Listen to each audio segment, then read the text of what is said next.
పెళ్ళైనా పండగైనా వేడుక ఏదైనా పట్టు చీరల ప్రత్యేక వేదిక వారాహి సిల్క్స్.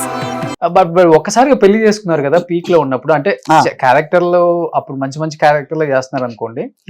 ఏంటి లవ్ మ్యారేజ్ చేసుకున్నారా లేకపోతే అరేంజ్డ్ మ్యారేజా? లేదండి, అరేంజ్ మ్యారేజ్.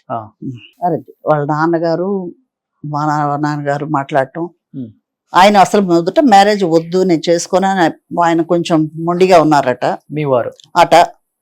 సో వాళ్ళ నాన్నగారు నన్ను చూసి, మా ఫ్యామిలీని చూసి, ఈ అమ్మాయి అయితే కరెక్ట్ గా ఉంటుందని అడగటం, సరే చేస్తామని మా వాళ్ళు చెప్పటం, అలా జరిగింది. అప్పుడు సినిమా ఇండస్ట్రీ కదా, అవును, ఒప్పుకోవడం కూడా చాలా కష్టంగా ఉంటాయి. ఒప్పుకోవడం కూడా కష్టమే, అయినా కూడా వాళ్ళే వచ్చి అడగటం జరిగింది. దైవ నిర్ణయం అంతే, మా స్వామి నిర్ణయమే అది. ఓకే, ఎక్కువ దేవుడిని నమ్ముతారు? నేను నమ్ముతాను. ప్రతి అడుగు వేసే, ప్రతి అడుగు భగవంతుడి మీద భారం వేసి నేను నడుస్తాను. ఇండస్ట్రీలో అయినా అంతే? ఎప్పుడు ఎప్పుడు ఎప్పుడు. ఏం చేస్తుంటారు మీ వారు? ఆయన బిజినెస్ చేస్తుంటారు. ఓకే. సార్ పేరు ఏంటండి? వెంకట్రామన్. వెంకట్రామన్. తమిళ ఆయన? తమిళ్. తమిళ్. ఓకే. మీరు పక్కా తెలుగు? మేము పక్కా తెలుగు, ఆయన పక్కా తమిళ్. కుంభకోణం తెలుగు వాళ్ళు. ఓకే. బట్ సెటిల్ అయింది వాళ్ళు ఇక్కడ చెన్నైలో సెటిల్ అయిన వాళ్ళు, మేము చెన్నైలో సెటిల్ అయిన వాళ్ళమే. ఓకే. తెనాల నుంచి వచ్చి. అదే. బట్ సార్కి ఇష్టమైన మూవీస్ ఏంటి మీరు యాక్ట్ చేసినవి, తెలుగులో గానీ తమిళ్లో గానీ? ఇష్టం అనేది ఏం లేదు, ఏదైనా చూస్తారు ఆయన, ఏదైనా చూస్తారు. ఈ క్యారెక్టర్ లో చాలా బాగా చేసావని మీకు కాంప్లిమెంట్ ఇవ్వడం గానీ? కన్నడ పిక్చర్స్ చాలా చూసారు. తర్వాత రజనీ గారితో పిక్చర్ చేశాను కదా, ఏంటది, నాని అడిమై ఇల్లై. నాని అడిమై ఇల్లై. ఓకే. శ్రీదేవి గారు, రజనీ గారు, గిరీష్ కార్నాడ్ ఆయన కాంబినేషన్. ఓకే. బట్ కేవిజీ గారు ఒకటైతే చెప్పండి, అంటే ఇండస్ట్రీకి హీరోయిన్ అవుదామని వచ్చారు, అవకాశాలు వస్తున్నాయి, మిమ్మల్ని మీరు కూడా ప్రూవ్ చేసుకుంటున్నారు ఎప్పటికప్పుడు, కానీ సపోర్ట్ ఒకటి లేదు ఇక్కడ. అండ్ ఇంకొకటి, కే బాలచంద్ర గారి సినిమాల్లో కూడా హీరోయిన్ గా మీరు చేయాల్సింది, కొన్ని రాజకీయాల వల్ల మీరు హీరోయిన్ గా తప్పుకొని వేరే వాళ్ళు ప్రాజెక్ట్ లోకి ఎంటర్ అవ్వాల్సి వచ్చింది అన్నమాట. వాస్తవం అండి? వాస్తవమే. అవును, అవును. ఏ సినిమా అది? అలా చాలా రెండు మూడు మిస్ అయిపోయినవి ఉన్నాయి, నేను వదులుకున్నవి ఉన్నాయి. బాగా ఎక్కువ ఉండయా రాజకీయాలు అప్పుడు సినిమాలలో? రాజకీయాలు ఎక్కువ ఉండయా? నాకు ఎక్కువ తెలియదండి, ఎందుకంటే నేను దేంట్లో ఇన్వాల్వ్ అయిపోయేదాన్ని కాదు, ఏ విషయాలు పెద్దగా నేను పట్టించుకునేదాన్ని కాదు. నాకు వర్క్ ఉన్నది ఫలానా వాళ్ళు. ఎక్కువగా నేను చేసింది బాపినేడి గారి పిక్చర్స్. అవును, విజయ్ బాపినేడి గారు చాలా చేశారు. సో కోదండరామరెడ్డి గారి పిక్చర్స్, చిరంజీవి గారి కాంబినేషన్ పిక్చర్సే కదా ఎక్కువగా. దీక్ష రామారావు గారు సిస్టర్ క్యారెక్టర్, చాలా మంచి క్యారెక్టర్. అవును. అంజమ్మ గారు మదరు, జగయ్య గారు, అంజమ్మ గారు అంటే సిస్టర్ క్యారెక్టర్ రామారావు గారికి. సో బట్ మీకంటూ ఒక గాడ్ ఫాదర్ లేరు ఇండస్ట్రీలో వచ్చిన తర్వాత కూడా? ఎవరు లేరు, నాకున్న గాడ్ ఆ గాడే నాకున్నది. అదే. కానీ హీరోస్ కానీ హీరోయిన్స్ కానీ ఒక్కళ్ళు కూడా బాగున్నావు, సో మంచి క్యారెక్టర్స్ చేయొచ్చు, మేము సపోర్ట్ చేస్తామన్న హీరోయిన్స్ కూడా సపోర్ట్ చేస్తామన్న వాళ్ళు ఎవరు లేరండి, డిస్కరేజ్ చేసిన వాళ్ళు లేరు. జయంతి గారు బాగా క్లోజ్ గా ఉండేవాళ్ళు అప్పట్లో. మొన్న బాబు పెళ్లికి కూడా వచ్చారు, జస్ట్ ఓవర్ ద ఫోన్ లో చెప్పాను, అక్క బాబు పెళ్లి ఇట్లా అంటేనో తనే వచ్చారనమాట. సో అట్లా క్లోజ్ గా. శారద గారు, కాంచన గారు, వీళ్ళంతా చాలా క్లోజ్ ఫ్రెండ్స్. ఓకే. సో ఇప్పుడు టచ్ లో ఉంటారు? ఇప్పుడు టచ్ లో ఉంటారు. జయంతి గారు లాస్ట్ ఇయర్ కాలం చేశారు కదా. అవును. తర్వాత హేమ చౌదరి, తను బెంగళూరులోనే ఉంటుంది అందరికి. ఆవిడ తను బాగా చాలా చిన్న, బాగా మేము మెడ్రాస్ వచ్చినప్పటి నుంచి తను చాలా క్లోజ్ ఫ్రెండ్. ఓకే. మన ఊరు ప్రభ తెనాలే కదా. అవును. బట్ చాలా మందికి ఒక డౌట్ ఉంటుంది బయట, వాణిశ్రీ గారు మీరు అక్క చెల్లెల్లో లేకపోతే పిన్ని కూతురు ఏదో? లేదండి, లేదండి, సీనియర్ మోస్ట్ హీరోయిన్.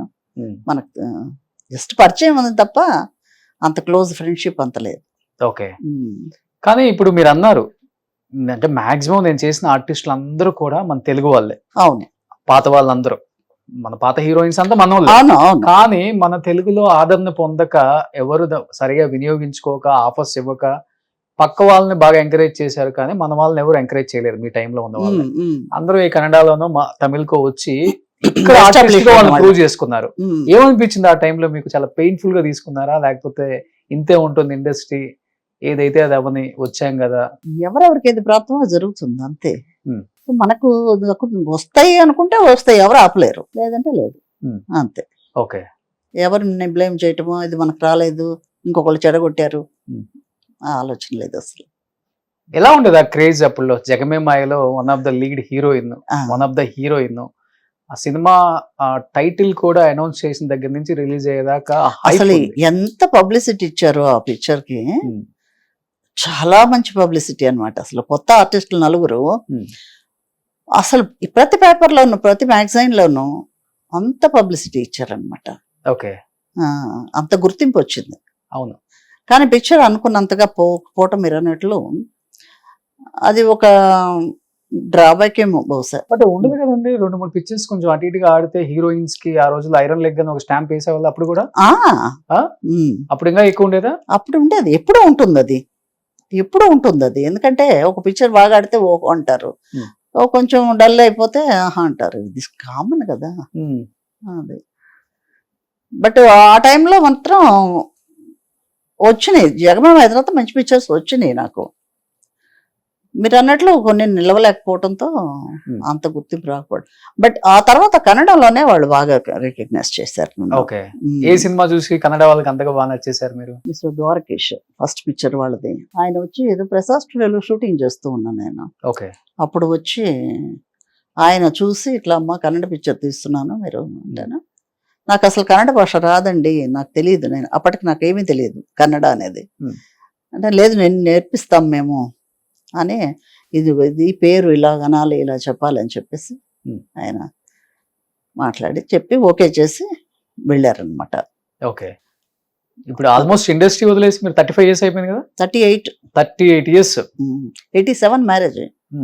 అప్పుడులో సినిమా హీరోయిన్స్ ఎస్పెషల్లీ బాగా పీక్ లో ఉన్న వాళ్ళు లేకపోతే అందంగా ఉన్న వాళ్ళు పెళ్లి చేసుకుంటున్నారు అంటే అది కూడా పెద్ద సెన్సేషన్ న్యూస్. నేను ఎవరికి పబ్లిసిటీ చేయలేదు, ఎందుకంటే నేను ఎవరి ఇండస్ట్రీలో ఎవరిని పిలవలేదు.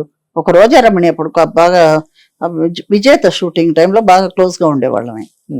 రోజా రమణి పిలిచాను అనమాట. అంతే. అంతే. ఎందుకు పిలవలేదు? అందమంతా యాక్ట్ చేసి మీరు మనకంత అలా ఏం లేదు, అంత నాకేమో అనిపించలేదు ఎవరిని పిలవాలి, మనం అంత గ్రాండ్ గా ఏం చేయటం అంత ఏం లేదు. ఇప్పుడు మన SGS సభ ఉంది చూడండి, సావిత్రి గారి ఇంటి పక్కన ఒక సభ ఉంది, అక్కడే అన్నమాట రిసెప్షన్ జరిగింది. ఓకే.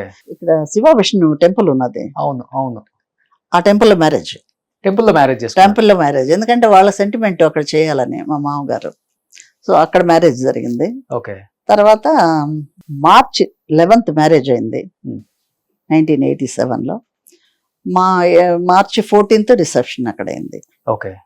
బట్ 38 years అయిపోయింది కదా విజయ్ గారు, ఎప్పుడన్నా బయటకు వెళ్ళినప్పుడు ఆ గుర్తింపు గుర్తుపట్టడం మాట్లాడటం అది ఉన్నదండి. ఇప్పుడు రీసెంట్ గా షిరిడి వెళ్ళినప్పుడు కూడా చాలా మంది మీరు పలానా కదండి పలానా కదా అండి, అవునమ్మా బాగా గుర్తించి మాట్లాడటం. ఇంకా నన్ను మర్చిపోలేదు, పర్వాలేదు అనిపిస్తుంది అనమాట. మిమ్మల్ని ఎవరు మర్చిపోలే, మీరే ఇండస్ట్రీని మర్చిపోయారు. నేను మర్చిపోయాను చెప్తున్నాను కదా, నేను మర్చిపోయాను.